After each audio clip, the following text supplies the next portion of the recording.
ও ইমরুল, তুই যদি বিয়ের নিয়ত করে থাকিস তাহলে ওই নিয়ত তুই ভেঙে ফেল।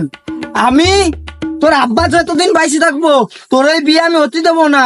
আর তুই যদি ওই বিয়ের কথা ভাবিস তোর ঠ্যাং আমি ভেঙে ফেলাবো। আর এ আকাটা ওই মায়ে একটা বার হয়ে গেছে, ও পরের মায়ে। তোর কি বিয়ে হরাবো নে? তুই যেরম পিলতে বাপ মাপ ধরে বইরে রয়েছিস, মনে হচ্ছে তোর বিয়ে হরাবো, মনে হয় তোর নিয়ে হরাবো। শক্ত হবে তা, তুই আমার চল, তোরা আরো ভালো ঘরের মায়ে আনি দেবো, আরো ভালো রিলেশন করবি।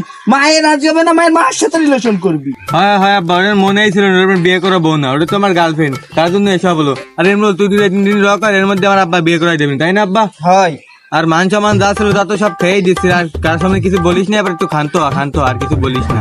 তোর বিয়ে হবে না, তোর বিয়ে কোনোদিন হবে না। তুই ভালো ঘটক ধরতে পারিস নাই, ভালো ঘটক আমি ধরে আইছি, আমি ভালো ঘটক ধরেছি। আমার বিয়ে 2-1 দিনই মতি হবে, তুই দেখিস আমার বিয়ে 2-1 দিনই মতি হবে। কি ব্যাপার আব্বা?